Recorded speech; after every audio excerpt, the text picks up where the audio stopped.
também se preocupa com seu coração.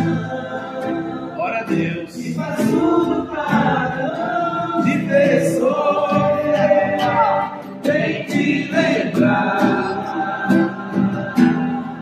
Se alguma vez Jesus te abandonou, tem te lembrar. Quantas vezes Ele já te levantou, tem te lembrar. Quantas vezes Ele já te levantou, tem te lembrar. Se alguma vez Jesus te abandonou, tem te lembrar. Quantas vezes Ele já te levantou.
Graças e paz. Amém. Amém. Nós estejamos alegres pelo dia que o Senhor fez para cada um de nós. Mesmo em meio às dificuldades, estamos aqui de pé, agradecendo a Deus porque Ele é bom e a sua fidelidade dura. Amém. Abram suas Bíblias no livro de Atos.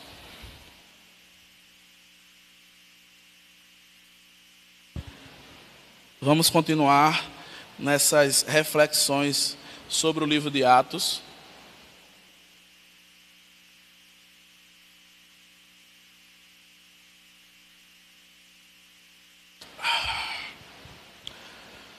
Atos, capítulo 3.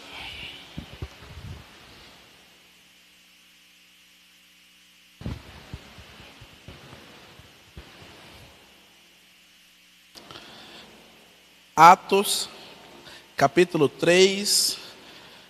Vamos estar meditando hoje do versículo 1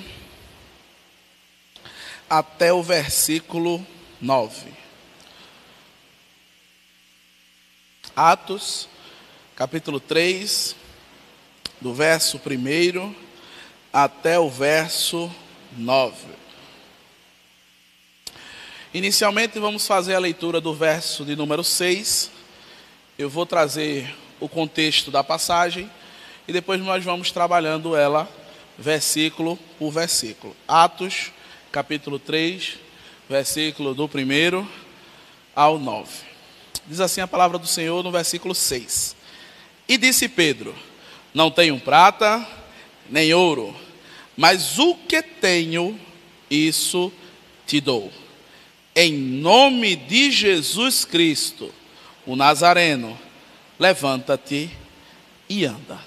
Senhor Deus, muito obrigado, Pai. Muito obrigado por estarmos aqui, Pai.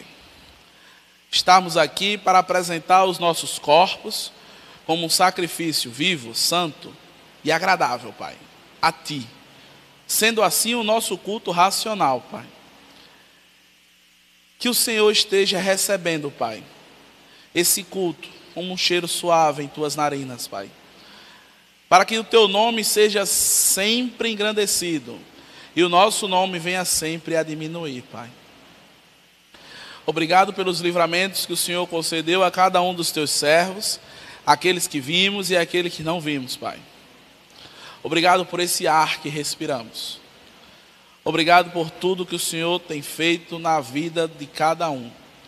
Abençoa cada lar aqui representado, assim também como aqueles que acompanham-nos em casa, através desse equipamento de mídia, e ainda aqueles que irão estar nos acompanhando. Que esta palavra, Pai, assim como as Tuas leituras, assim como os louvores que foram entoados, que ela também seja cravada e gravada nos nossos corações.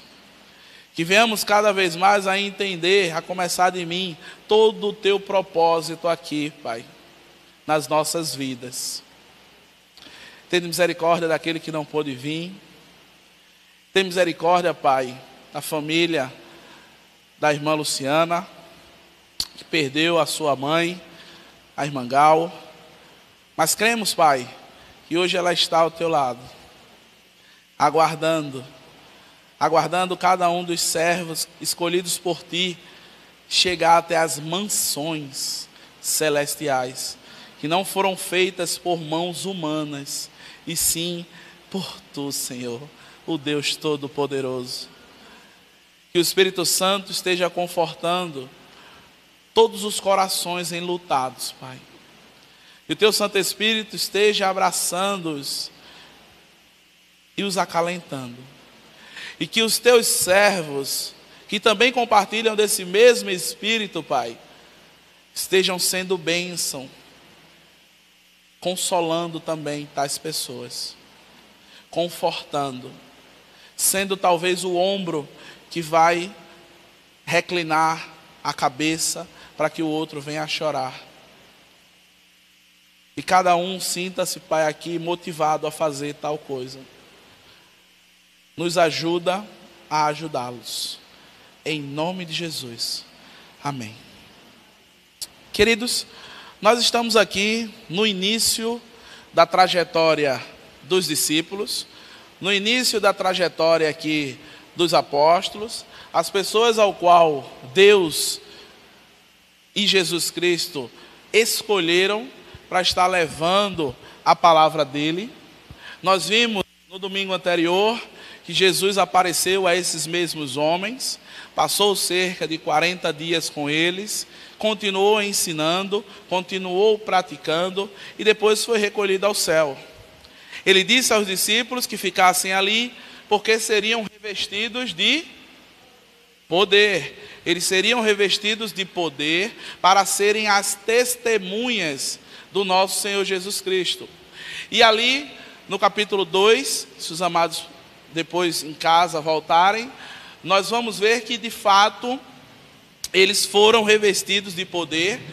No dia de Pentecostes, desceu o Espírito Santo sobre cada um daqueles servos que ali estavam, e através da pregação de Pedro, quase ou mais de 3.000 pessoas vieram a se converter.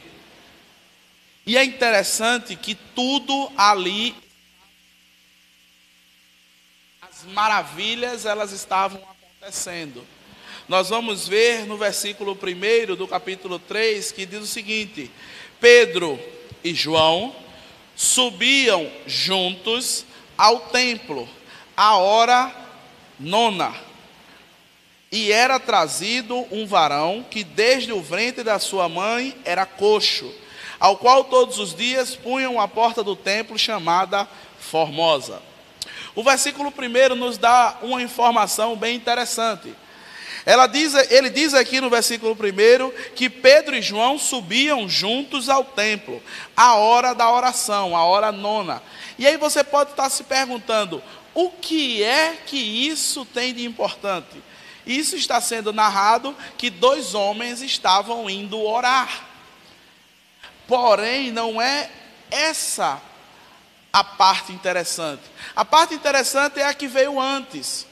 Eu relatei aqui que os discípulos foram empossados de poder vindo do alto. Eu relatei aqui que em uma pregação se converteu mais de 3.000 pessoas. Eu relatei aqui que tudo estava indo maravilhosamente bem na vida daqueles discípulos. Eles de fato estavam recebendo tudo aquilo que Jesus tinha prometido para eles. Eles estavam talvez no auge do seu momento espiritual. É aí onde vem esse versículo 1. Mesmo tudo estando bem, os discípulos perseveravam na oração. Mesmo tudo estando bem, os discípulos dedicavam tempo à oração. Mesmo tudo estando tranquilo, aqueles homens separavam momentos, e os momentos aqui não são momentos de 1, 2, 3, 4, 5 ou 6 minutos, eram momentos longos para estarem conversando com o nosso Deus. Qual é a reflexão que nós temos? Amados, muitas vezes, quando tudo está bem, nós esquecemos de orar. Muitas vezes, quando tudo está bem, nós nos preocupamos com outras situações. Muitas vezes, quando tudo está tranquilo e favorável, nós, às vezes, esquecemos. Quem permitiu que tudo estivesse tranquilo e favorável? Aqui, os discípulos nos ensinam o que eles aprenderam com Cristo. Cristo, a todo momento, ele se retirava com alguns dos seus para orar. Cristo acabara de praticar um milagre e ele dizia: espera aí um pouquinho que eu vou orar. Cristo acabava de ensinar alguma coisa aos discípulos e ele dizia: espera um pouquinho aqui que eu vou orar. Amados, oração não é um ato, oração é um estilo de vida. Eu não posso tornar a minha oração como um ato, algo que eu faço periodicamente, naquele dia, naquela hora e naquele lugar. A oração, ela tem que ser um estilo de vida. Eu tenho que ter desejo de orar. Eu tenho que ter prazer em orar. Eu tenho que não esperar a bronca chegar para orar, e sim orar antes que ela chegue. É como a oração do Pai Nosso diz: livra-nos do mal. Livra-nos. Ele está indicando algo que ainda vai acontecer. Livra-nos do mal. Queridos, a primeira situação que nós aprendemos aqui com esse texto é que constantemente eu preciso orar. E meus amados, eu vou lhe dizer uma coisa: a minha chave virou, mas não virou há 5 anos atrás, não. Virou há poucos tempos atrás. Porque muitas vezes eu entendia que orava, mas de fato Deus me mostrou que faltava muito na minha oração. E hoje, graças ao Deus Todo-Poderoso, eu fico sendo inquietado quando falta oração. Essa inquietação você não vai receber de mim, e sim do Espírito Santo de Deus. Mas para isso, eu preciso orar.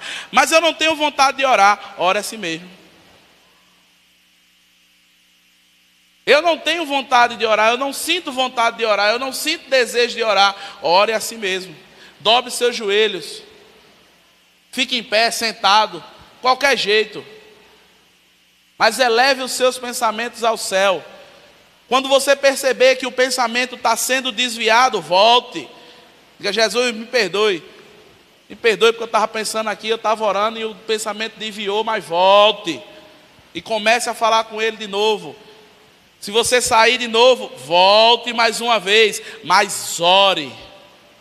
Peça a Deus. Muitas vezes a gente está orando e daqui a pouco a gente voa. Dá aquela voada massa. Daqui a pouco a gente esquece até o que a gente estava orando. Não tem nada não, meu irmão, volte. É só voltar, não tem problema não. É zero bronca. Mas volte. Volte e comece a orar de novo. Esqueceu, volte tudo de novo. É interessante que, se você, antes de sair daqui, olhar para as pessoas que aqui estão, e você se predispor a orar por elas, quando chegar em casa, você vai fazer uma oração de mais ou menos 1 hora. E quando você terminar, se você fizer isso, você vai estar com desejo demais. Faça o teste. E depois você me diz como é que foi. Se desafie. Faça o teste. Depois você vai dizer: rapaz, quando eu deitei, eu fiquei com vontade ainda de orar por mais gente. E continuei a orar deitado. Faça isso. Nós aprendemos aqui com os discípulos que eles perseveravam na oração. Se formos na frente sem oração, estamos só. A oração, ela faz com que o Espírito Santo ele vá na frente. A oração, ela faz com que ele quebrante os corações daquelas pessoas que nós estamos querendo atingir. A oração, ela faz com que coisas se resolvam que nós não conseguimos resolver. Tem assim, de muitas coisas. Então, vimos aqui no versículo 1 que Pedro e João subiam junto ao templo à hora da oração. No versículo 2 diz o seguinte: e era trazido um varão que desde o ventre da sua mãe era coxo, o qual todos os dias punham à porta do templo, chamada Formosa, para pedir esmolas ao que entravam. Aqui nós vamos fazer uma breve reflexão sobre a vida dessa pessoa que aqui estava. Esse homem, ele estava nessa situação há 40 anos. Se você quiser saber onde está esse texto na Bíblia, Atos capítulo 4, versículo 22. Em Atos capítulo 4, versículo 22, vocês vão ver que o mendigo que ali estava, ele estava naquela porta, naquele lugar, pedindo esmola há 40 anos. E aí eu quero fazer um exercício aqui com os irmãos. E não será físico, porque senão eu vou cansar. Certo? Será um exercício mental. No seu ministério, aqui na terra, Jesus Cristo passou 3 anos e 6 meses ensinando e praticando. Em alguns momentos na Bíblia nós vemos Jesus entrando no templo, sim ou não? Jesus ele ia corriqueiramente ali no templo também para orar. Primeira pergunta: por que o próprio Cristo não curou esse homem?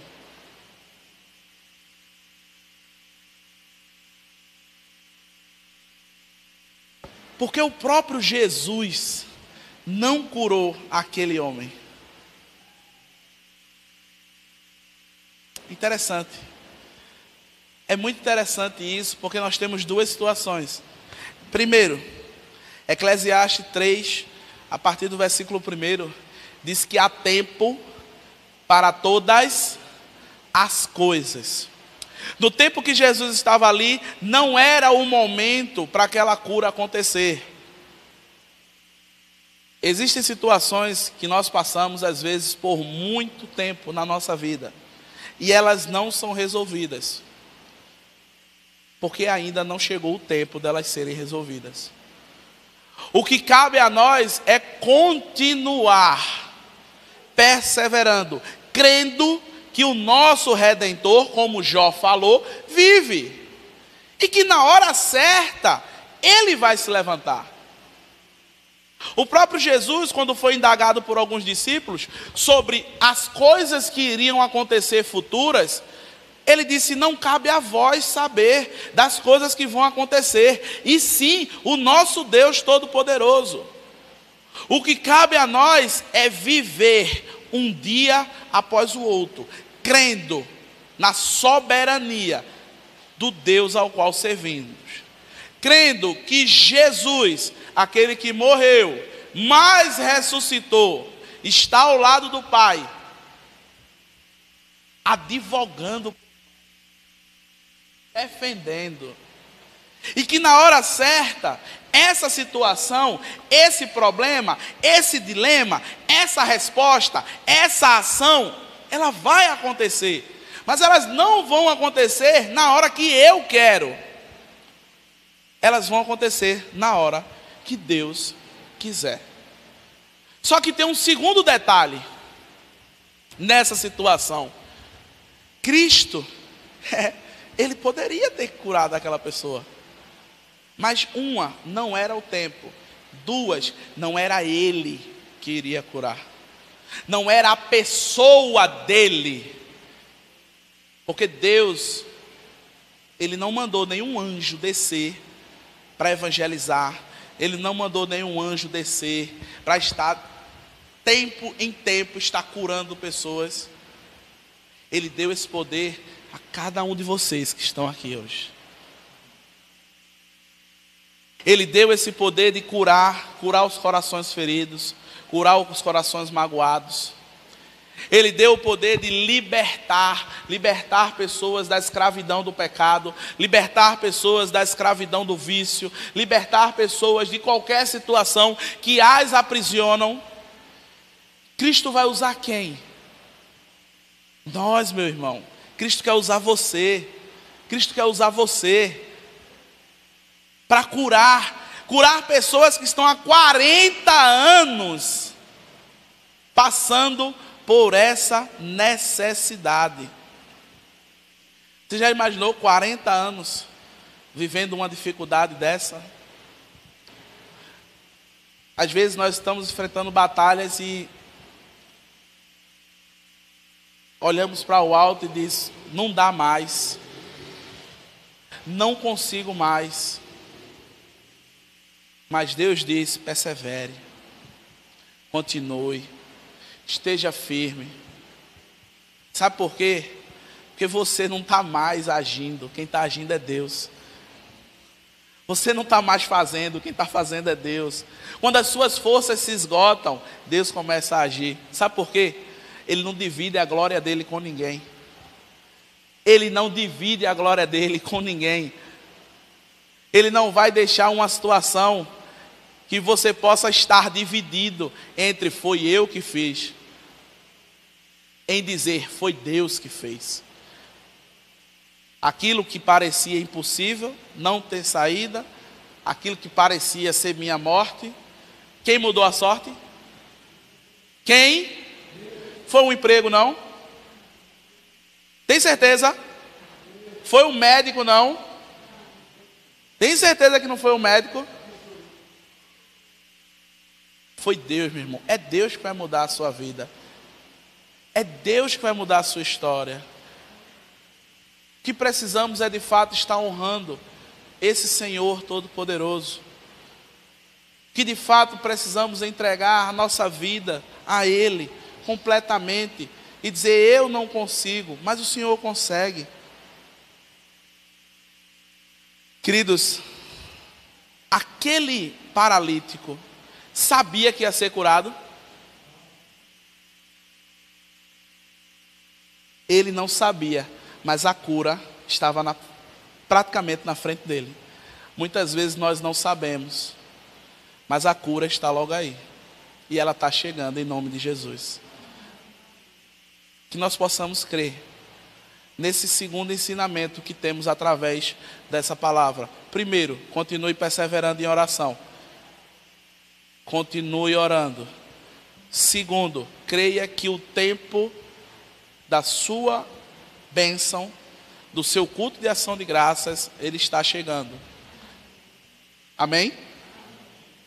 Dando continuidade, nós vemos o versículo 3, que diz o seguinte: e ele, vendo Pedro e João, que iam entrando no templo, pediu que lhe dessem uma esmola. É interessante essa situação, porque aprendemos com esse paralítico, com essa pessoa que aqui estava, quando as coisas estiverem boas, nós dizemos que elas estão boas. Mas quando a situação estiver ruim, diga que está ruim. Peça ajuda. Fale que está ruim. Muitas vezes, meus irmãos, a bênção, ela está logo ali. Mas às vezes a gente não diz, a gente não externa. Eu pergunto a você se nesse dia que esse homem se acordou, ele olhou para a pessoa que levava ele para lá e disse: eu não quero ir hoje não. Eu não quero não, porque dali não vai sair nada, eu não vou querer mais nada. Mas não, ele foi, ele continuou. Às vezes Deus usa pessoas para chegar até você e dizer duas palavras, ou melhor, 3. Tá tudo bem? Meus amados, muitas vezes essa palavra ela tem sido, como eu posso dizer, colocada de uma forma automática. Você aperta a mão da pessoa: e aí, meu irmão, tá tudo bem? Tá tudo bem, então, não sei o quê. Algo automático. Se você de fato se importa com alguém, olhe na bola dos olhos dele, no meio, e diga assim: meu irmão, tá tudo bem mesmo? Isso vai fazer uma diferença grande. Porque às vezes nós estamos passando por grandes dificuldades e chega alguém e pergunta: tá tudo bem? Você diz: oxe, tá bem demais. Tá bem demais. Lá em casa Caleb tá matando lagartixa com queijo do reino. Pega os bolão de queijo do reino assim, joga. Tá pegando, botando na baleadeira camarão. Pega camarão assim, dá-lhe. Aí o cara diz: meu irmão, massa. Aí chega no outro e pergunta: meu irmão, tá tudo bem? Diz: meu irmão, tá um rato da cebola lá em casa. Nem tá rato mais, que os ratos já foram-se embora. Diz: poxa, velho, lá na minha empresa que eu trabalho, tá precisando de uma pessoa. Quer que eu leve teu currículo? Ela leva. Depois de 3 dias o cara está empregado. Isso acontece ou não? Acontece. Não estou dizendo que você vai chegar e colocar os seus problemas no jornal daqui de Paulista e divulgar. Não. Eu estou dizendo que você vai confiar no Senhor e nas pessoas que Ele colocar na sua vida. E quando a pessoa chegar e perguntar a você, creia que não é alguém humano que está ali. É o Espírito Santo perguntando a você naquele momento: em que posso lhe ajudar? Em que posso ser útil? Esse rapaz aqui, ele não sabia o que ele iria receber, mas ele estava pronto para receber. Tem gente que não pode ver ninguém mexendo no bolso e diz: eu quero. Me dê. Aí o cara tira uma injeção, ele aplica aqui assim, ó, de lado. Tal do pidão é bronca, mas ele recebe. Ele recebe pelo menos. E nós possamos estar nos abrindo mais. Que nós possamos estar compartilhando mais. E nós possamos estar crendo que Deus vai usar pessoas para lhe ajudar. Primeiro, precisamos perseverar em oração. Segundo, a nossa bênção, ela vai chegar no momento oportuno. Terceiro, fale o que estiver lhe incomodando. Compartilhe. Continuando, versículo 4, diz o seguinte: e Pedro, com João, fitando os olhos nele, disse-lhe: olhe para nós. E ele olhou para eles, esperando receber alguma coisa. Queridos, preste bem atenção nisso que eu vou lhe dizer. O mundo, preste atenção, o mundo, ele espera algo de você.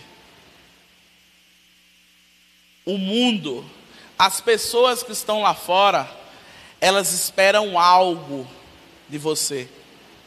O nome cristão, ele pesa muito lá fora.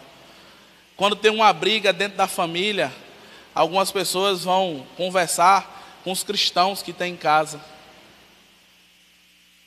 Quando o negócio aperta, alguém chega assim e diz: mas tu é crente, né? Olha, o que é que tu acha dessa situação aqui? O mundo está esperando algo de cada um de nós. O que é que temos passado para o mundo? Será que temos passado para o mundo indiferença? Será que temos passado para o mundo 10-10? Será que temos passado para o mundo farinha pouca, meu pirão primeiro? Como nós temos enxergado o mundo? Como nós temos enxergado as pessoas que ainda não aceitaram a Cristo Jesus?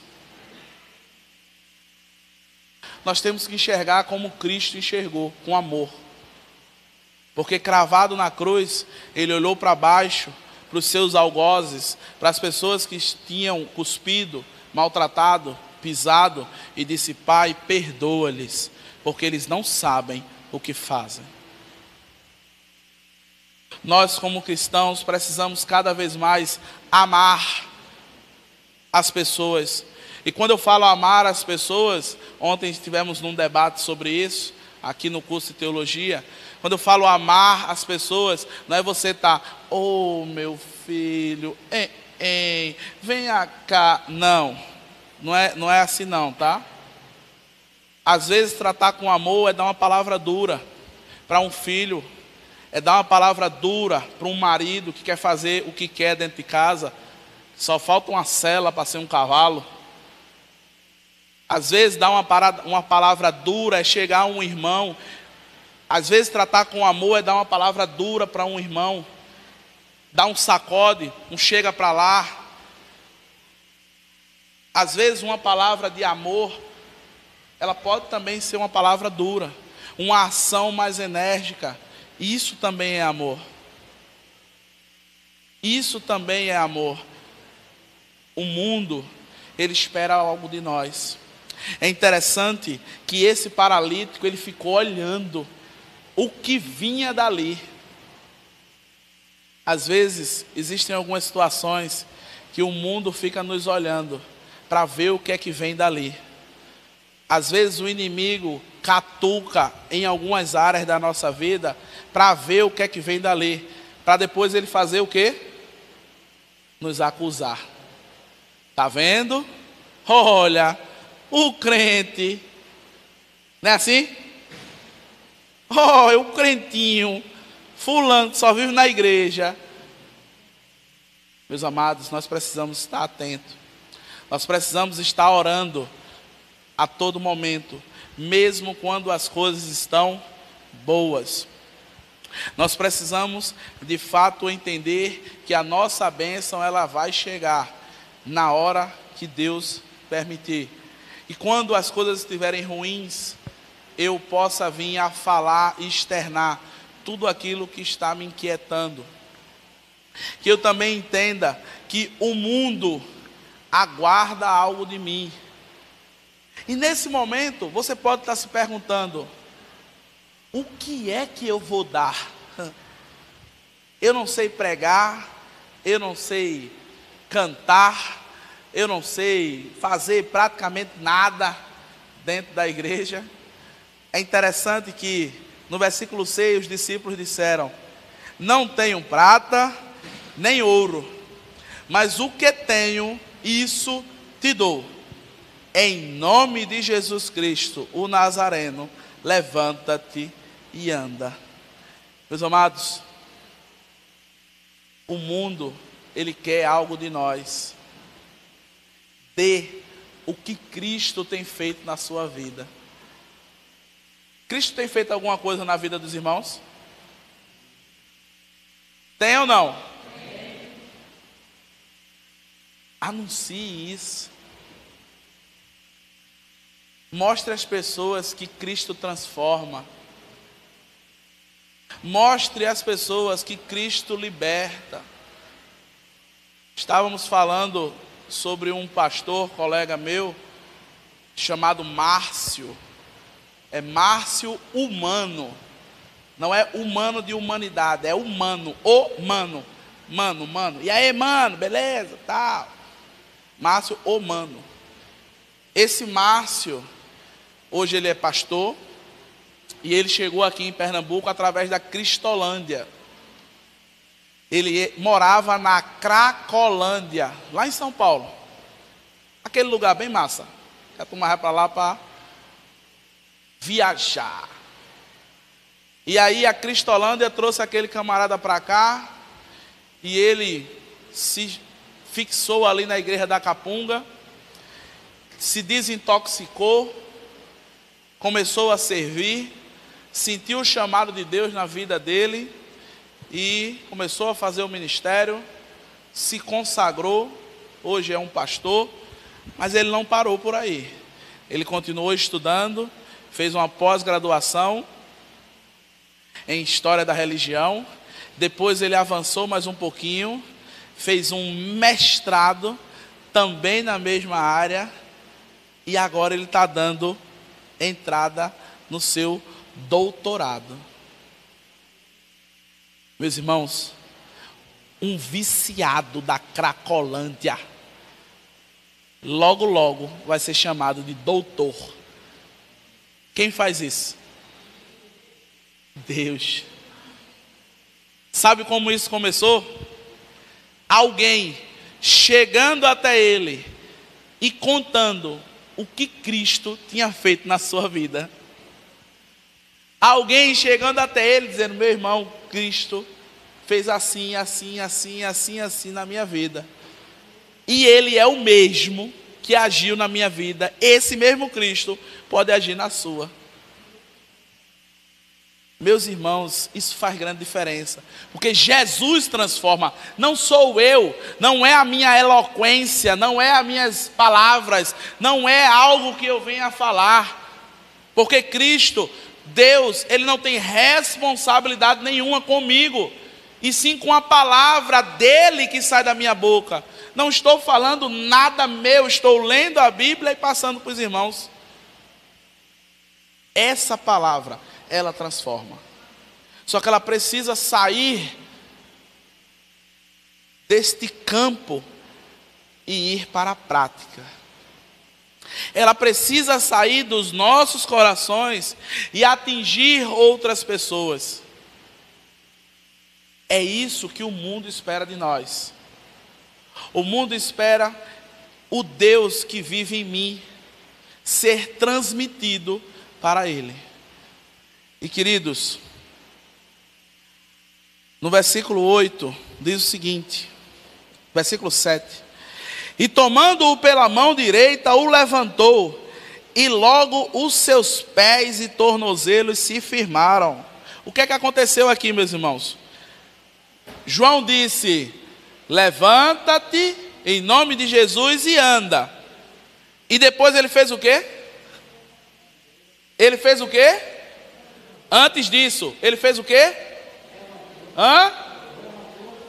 Tomou ele pela mão. Isso é ação, meu irmão. Isso é prática. Isso não é ficar no campo das ideias. Isso não é só falar. É prática, é vida, é transformação em ação. Ele pegou ele pela mão. Ele podia ter deixado ele lá, de levanta boneco, mas não, ele não ficou apenas naquilo, ele pegou ele pela mão, glória a Deus, e levantou. O mundo precisa que nós estendamos as nossas mãos para levantar das pessoas. Eu tenho certeza que esses discípulos aqui, eles tinham um monte de problema na vida deles, um monte de bronca, um monte de situação complicada, porque quando a gente se converte, os problemas não apagam-se não, tá? Eles continuam, e detalhe, às vezes eles aumentam. Tem um ditado que diz que quanto mais a gente reza, mais assombração aparece, né? É verdade, é bem interessante isso. Mas esses dois servos do Deus Todo-Poderoso, eles não ficaram apenas nas palavras, eles não ficaram apenas no campo das ideias, eles não ficaram apenas no campo da oratória, eles de fato colocaram a mão naquela pessoa que ali estava e ajudaram ela a levantar. Seja esse agente que levanta pessoas, que estimula a motivação de pessoas, que vê aquela pessoa cabisbaixa, que vê aquela pessoa meio que capengando, chegue perto, ajude. Seja de fato o Espírito Santo de Deus na vida daquela pessoa, com ações. Hoje eu estive pregando no culto fúnebre da irmã Gal, e o que eu falei lá, eu vou falar aqui. Eu tenho certeza que todas as pessoas que estão aqui, ou a grande maioria, colocaram as suas mensagens e as suas condolências lá no grupo do WhatsApp, ou mandaram alguma coisa para a nossa irmã Luciana, para a Alain, e isso é algo muito interessante. Porém, se isso acabar hoje, é pura demagogia e hipocrisia. Porque o corpo fica lá, mas as pessoas voltam. E quando elas chegam em casa, a ficha cai. E é nesse momento que o corpo de Cristo, os amigos, os familiares, eles devem estar presentes. Então, se você não mandou hoje, não tem problema não. Entre em contato amanhã, depois de amanhã, semana que vem, mês que vem. Porque se você não fizer isso, você vai ter feito algo por pura demagogia. Porque outras pessoas estavam fazendo. Isso é prática. Isso é ação. Isso é colocar o amor de Cristo em prática. E nós precisamos virar essa chave. Nós precisamos virar essa ideia de cristianismo que às vezes foi impetrada a nós por muito tempo. Isso, através do Espírito Santo de Deus, precisa ser quebrado, meu irmão. Porque o mundo espera algo de você. E isso não são só palavras, são ações. Tem outro ditado que diz que as ações falam mais do que? Do que as palavras. As ações, uma ação fala mais, o ditado é assim, né? Uma ação fala mais que 1000 palavras. Uma ação. Primeiro, continue orando. Continue pedindo a Deus que lhe dê um espírito de ousadia. Que lhe dê um espírito de poder agir na vida das pessoas. Segundo, a sua situação, o seu problema, o seu dilema, ele vai ser resolvido no tempo de Deus.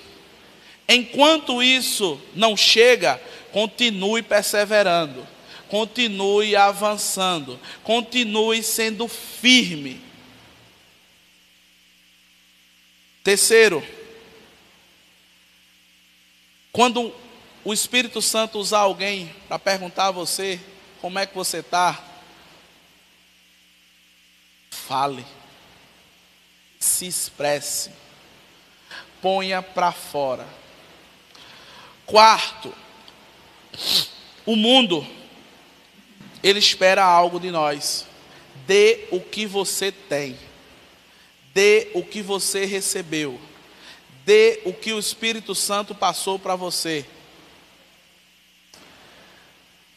Para finalizar, não fique só nas palavras.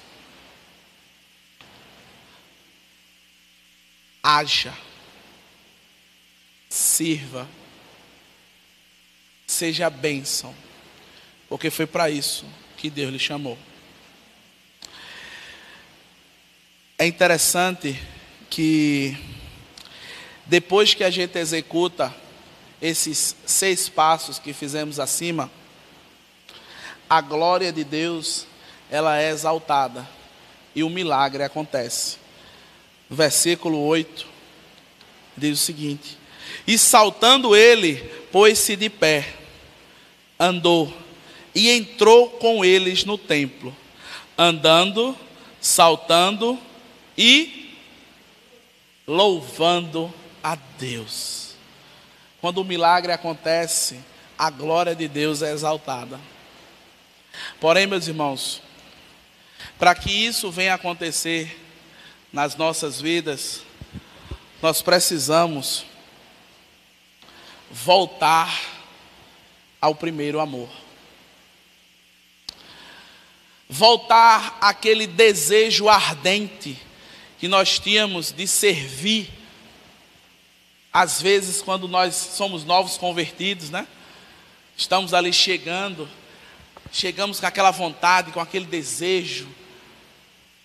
Geralmente, quando estamos batizando alguém aqui, algumas pessoas ficam lembrando do seu momento de batismo e dizendo: poxa, como foi bom aquela ação, e eu estava bem na moral. Para que essas coisas elas possam acontecer, nós precisamos voltar ao primeiro amor. Você precisa, aí no seu lugar, clamar a Deus e dizer que quer sentir esse prazer pelas almas não alcançadas. Você, nesse lugar onde você está, você precisa dizer a Deus: Senhor, acende essa chama no meu peito. Assim como os discípulos que estavam no caminho da cidade de Emaús, cabisbaixos, desmotivados, tristes porque Jesus tinha morrido. E Jesus aparece para eles, eles não o reconhecem, e começa a pregar a palavra, começa a falar sobre tudo o que tinha acontecido. E mais na frente eles disseram que ardia o peito de cada um deles quando Jesus falava. Meus amados, que essa chama ela volte a arder no meio da igreja de Cristo. Não estou só falando da Jardim das Oliveiras. A igreja de Cristo, ela precisa de fato de um verdadeiro avivamento espiritual. Ela precisa sentir desejo de ganhar almas. Ela precisa sentir vontade de intervir beneficamente na vida dos outros. Ela precisa entender que o seu chamado não foi para viver para si, e sim para o outro. Porque foi assim que Cristo, quando esteve aqui conosco, Ele fez. Ele ensinou, Ele praticou, Ele se doou, Ele se entregou, Ele morreu por todas aquelas vidas, inclusive pela minha, pobre, miserável, pecador como sou. Quem me livrará do corpo dessa morte? Como o próprio Paulo afirmou. Só Cristo liberta. Só Jesus é a salvação. Só Ele pode fazer tudo o que nós não conseguimos. Mas para isso, Ele quer lhe usar. Ele quer que esse amor que outrora ardia no seu peito, Ele retorne. Nós precisamos ter o nosso encontro com Cristo. Senhor, muito obrigado, Pai. Muito obrigado por nesse momento, através dos louvores, através das leituras e através da Tua palavra, o Senhor falou ao meu coração, Pai. E eu creio que é o coração de cada um dos Teus servos, que possamos cada vez mais regressar ao primeiro amor. Que o desejo, Pai, de Te servir esteja ardendo em nosso peito. Que o desejo de orar esteja clamando dentro de cada um de nós.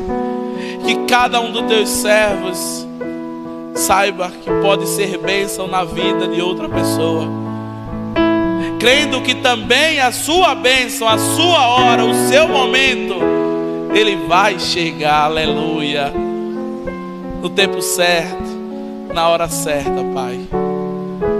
Que possamos cada vez mais estar firmes e constantes, sempre abundantes em qualquer ação Tua, sabendo que não é vão o nosso trabalho em Ti. Muito obrigado por esse amor que me constrange, Pai.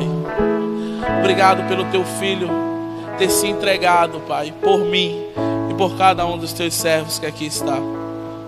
Te peço uma semana, Pai, abençoada. Uma semana que os Teus servos possam estar clamando por Ti.